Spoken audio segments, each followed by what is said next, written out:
We are going to run a search in the PsycInfo database. We are going to run a search on stress in college students, gender differences, and we're going to set a few limits. We're going to ask for material published between 2000 and 2018 in peer-reviewed journals, and then run the search.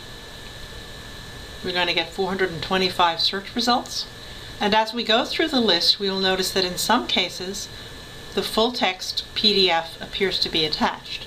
So for instance, the second article here, if we click on the link, we can read the abstract to decide if we're interested in the article, and if we are, we can click on the PDF full text link, and the full text will come right up, and we can either print it or download it. However, as we look through the list, we will notice that although some PDFs seem to be showing up, there are other articles that do not have PDFs attached. What do we do in this case? Let's look at the first one. If we read through this article's abstract, we may decide that we're interested in getting the article, but the full text is not attached. This is when we use the Article Locator link. The Article Locator link can be found at the top left-hand side over here.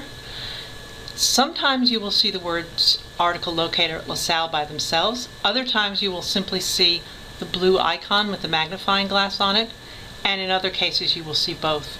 It doesn't make any difference. If you see any of these, you can click on that to activate the Article Locator. So I'm going to click on that link, and what it's doing now is it's going out to see if we subscribe to this journal from any source.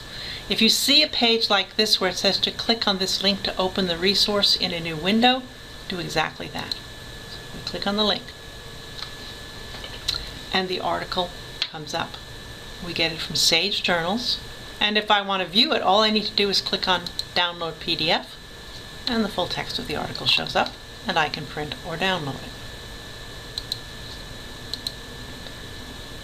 Let's take a look at another one of the articles. If I click on this link and I read through the abstract and decide that I want to get the article, I will click on the Article Locator link again. In this case, however, I get a message telling me, sorry, this item is not available online. This is the Article Locator page, and what we can do in this case is get this article for you on Interlibrary Loan.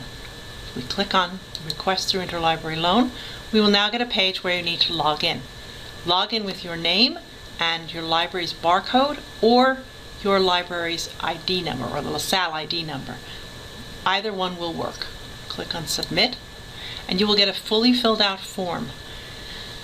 It will give you the author, the article title, the journal name, the date, the volume, the page numbers, the ISSN number, and all you need to do at this point is to say cancel if not filled by. Choose a date after which you no longer need the article. This does not mean that we are going to wait until this date to get you the article. It simply means that if we do have a hard time getting the article, we will know what date you no longer need it by. However, if you submit the article here, we will usually be able to get it for you within 24 hours, unless we're talking about a weekend or a holiday. Most of the time it comes that rapidly. So if I would click on Submit the request will come and we will send it to your LaSalle University email as a PDF. So be looking for that.